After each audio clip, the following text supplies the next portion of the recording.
Especial de prensa en Iquique Televisión, en esta oportunidad para conversar con el doctor Roberto Galvez, quien es secretario y vocero del Colegio Médico y jefe de la Unidad de Cuidados Intensivos del Hospital Regional. ¿Qué tal, doctor Galvez? ¿Cómo está? Gracias por acompañarnos una vez más en esta entrevista. Muchas gracias y buenas tardes, Reinaldo. Partamos por el principio, doctor. La última vez que conversamos con usted estaban muy preocupados fundamentalmente por la situación bastante crítica que se estaba viviendo con motivo de la pandemia acá en nuestra región. Incluso tenían el problema de que se terminaban los contratos, ¿cierto?, de los médicos de la Fundación Acrux, y había toda una incertidumbre respecto de lo que iba a pasar. Afortunadamente entiendo que eso ya se resolvió, pero la situación sigue siendo bastante grave, con 100% de camas prácticamente todos los días, ¿cierto? De la UCI empleada, digamos, no hay margen, muchos traslados. Cuéntenos un poco la situación hoy día, cuando justo se cumple un mes, ¿cierto? O se cumplió un mes, mejor dicho, de la tercera cuarentena que entiendo tenemos en la región. Bueno, para recordar, hacer un recuerdo del tema de las camas de UCI. Nosotros partimos el año pasado, en enero, con 8 camas y actualmente tenemos 56 camas. Hemos ido aumentando progresivamente por diferentes motivos. Hemos recibido la ayuda, como tú muy bien decías, de fundaciones externas, como Acrux, Servicio de Salud, etcétera. Y en la práctica, y lo complejo que ha ocurrido, es que estos 56 cupos que tenemos ahora han estado permanentemente ocupados casi los últimos 2 meses. Esto producto del gran aumento de casos diarios, de casos activos, de casos complejos que están llegando al hospital, donde no solamente, como el año pasado, teníamos pacientes de mayor edad, sino que ahora ha cambiado la pandemia, está afectando a muchos pacientes jóvenes, sobre 30 años, incluso menos, que están copando la unidad de cuidados intensivos, cosa que no ocurrió el año pasado. Entonces tenemos una pandemia compleja que tiene muchos pacientes y que tiene además pacientes muy jóvenes, de 19, 12, 17 años. En ese sentido estamos muy complicados porque la verdad es que los números no bajan. Hoy, el día de hoy, por ejemplo, ya hay 190 casos activos, no hemos podido bajar casi de los 200, por lo tanto, los números no nos favorecen para nada y eso significa que probablemente la cuarentena se mantenga o que las medidas se mantengan, dado que el número no baja sostenida y en importancia como va a poder cambiar de etapa.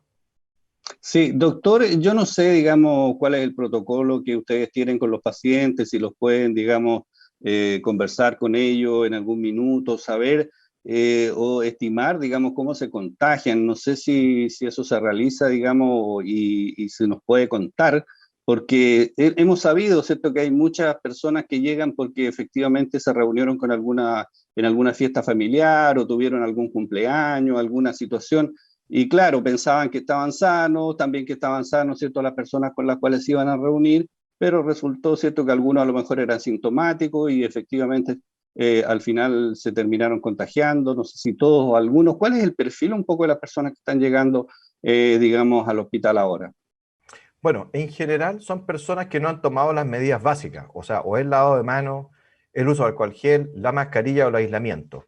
Lo que hemos visto en general, porque esto en general lo conversamos con los familiares, más que con el paciente que habitualmente llega muy grave, tenemos un paciente, para contarle un poco cómo es, habitualmente pacientes de 30 a 50 años que empiezan con síntomas respiratorios, 3, 4, 5 días, como un resfrío que rápidamente progresa a la falla respiratoria, con dificultad para respirar, con cianosis, se ponen como un asmático severo, les cuesta mucho respirar. Finalmente, en esa condición media tardía, porque mucha gente joven no consulta inmediatamente, llegan al servicio de urgencia, donde viéndole la radiografía, los exámenes de sangre, se ve que está con hipoxemia, se tienen que intubar, muchas veces están en el servicio de urgencia y después trasladar a la unidad de cuidado intensivo. Eso es lo que está ocurriendo actualmente.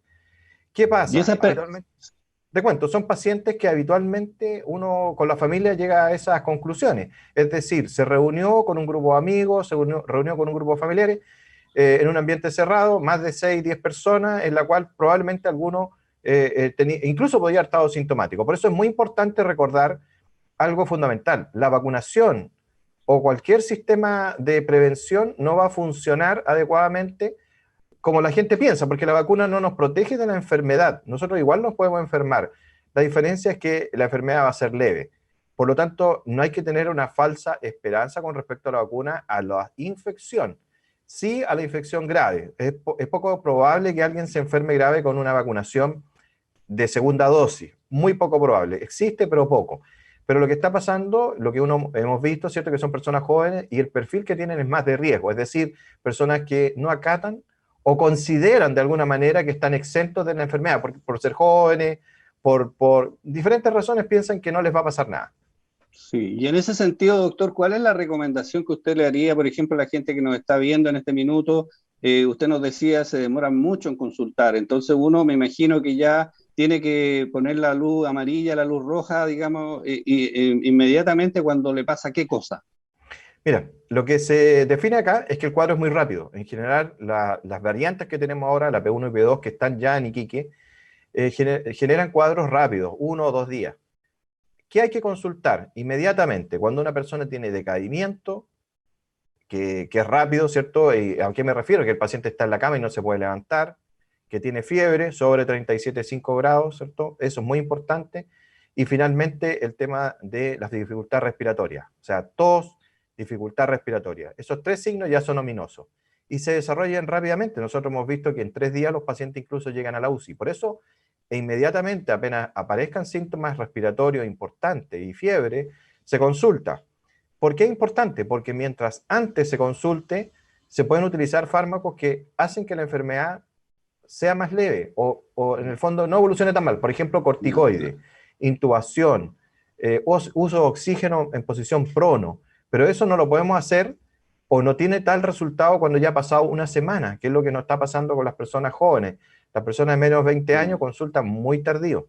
¿Qué ha pasado con los pacientes ya más mayores, ya los que ya tienen las dos dosis? Efectivamente se ha notado, digamos, tal como se señaló el otro día en este estudio que se dio a conocer el viernes pasado, que son personas que ya no están llegando o llegan con cuadros más leves, las personas mayores de 60 años, en el fondo, cierto que son las que ya tienen dos dosis y han pasado 2 semanas o 3 semanas, digamos, de que se inocularon la última vez. Así es, efectivamente. Por eso es importante el cambio de perfil. El año pasado, como todos lo saben, teníamos pacientes sobre 70 años porque no estaba la vacuna. Actualmente, las personas mayores de 70 años en la unidad son poquitas. Por lo mismo que estamos conversando. Lamentablemente, también hay algunos casos con segunda dosis. Solo uno tenemos ahora en la UCI, con segunda dosis que uno podría decir que la vacuna no funcionó. Pero lo que pasa es que también hay un dato estadístico. El año pasado llegaban 100 personas en esa condición y actualmente tenemos una. Es decir, la vacuna, por lo menos en Iquique, sí ha funcionado. En personas sobre 60 años se está notando claramente una disminución de ingreso a la UCI. E incluso los casos que han tenido han sido bastante más leves. No han durado 3 o 4 semanas, han durado 5 o 6 días. Así que efectivamente la vacuna está funcionando y se recomienda. Y bueno, de hecho lo que se está pidiendo es que se amplíe el rango de vacunación. No solamente que se vacune a personas de prioridad, sino que en estos momentos estamos tratando de vacunar a todas las personas de cualquier edad. Niños, incluso menores de 16 años, que hasta ahora es el límite, también es importante que se vacunen. Ya tenemos varios niños con el síndrome inflamatorio y además con COVID positivo, incluso uno grave que se va a trasladar hoy día a Santiago. Pero además también hay que considerar las mujeres embarazadas. Ese es otro punto importante. Hemos tenido 5 o 6 mujeres embarazadas con o sin parto que han estado en nuestra unidad grave. Esas personas también tienen que vacunarse por el binomio madre-hijo. Es fundamental los estudios rápidos para poder vacunar a toda la población. Sí, y también, doctor, hemos sabido que hay muchos pacientes, o por lo menos lo que se ha conversado, que vienen con obesidad, digamos, muchos pacientes con gorditos, digamos, que pareciera que a ellos también les está afectando bastante más ahora. Sí, mira, el año pasado también lo conversamos. Existían factores de riesgo asociados. Los más importantes eran la hipertensión y la diabetes. Y además la obesidad. La mayor parte de los pacientes eran obesos. Actualmente lo que hemos visto es que casi el 100% de los pacientes graves jóvenes son obesos mórbidos. ¿Qué significa Mm, obeso mórbido? Es una persona que tiene un índice de masa corporal mayor de 30. ¿Cómo se calcula el índice de masa? Es la talla partido, es el peso partido por la talla al cuadrado. Eso nos da ujú. un número que una persona sana tiene 25. Más de 30, que es un valor que uno lo puede sacar rápidamente, te indica el valor. Pero en la práctica, para que la gente lo entienda, son personas que tienen sobre 20, 30 kilos sobrepeso. O sea, una persona de 1,60 m que está pesando 100 kilos. Eso es lo que nos Ya. está ocurriendo. Muchas personas con obesidad. Por eso también hacemos un llamado como colegio médico a que estas personas se vacunen. Dentro de la norma del ministerio aparece el factor de riesgo de obesidad. Obesidad crónica se Sí. refiere, pero cualquier persona con obesidad, con un índice de masa importante, tiene que vacunarse porque es un importantísimo factor de riesgo. Evidentemente también seguir las medidas nutricionales, la alimentación, el ejercicio, etcétera. Pero en estos momentos, dada la urgencia, lo importante es la conciencia sobre que esta enfermedad, esta condición importante de obesidad está llevando a los pacientes a complicarse enormemente y llegar a las UCIs. Sí, también a propósito de eso, doctor, hemos sabido que, cierto, estadísticamente por las cifras que se manejan del DEIS, estamos casi en los últimos lugares de vacunación en el país como región. ¿Por qué está ocurriendo eso? A ver, no hemos conversado, nosotros reactivamos la mesa COVID-19, que la tuvimos un tiempo parada con la Intendencia. Hoy día, de hecho, a las 5 hay una reunión para reactivar la mesa COVID, donde se tocan estos temas. Eso es lo importante, que se toquen a nivel regional. ¿Cómo mejorar todos nuestros parámetros a nivel regional? En este trabajo no solamente está el Colegio Médico, está la Seremía, está FUMED, que es la Asociación de Funcionarios Médicos, diferentes entidades que tienen que ver con la salud. ¿Cuál es el problema? Yo creo que existen varios problemas. El principal es la falta de entendimiento del problema, la estrategia comunicacional probablemente.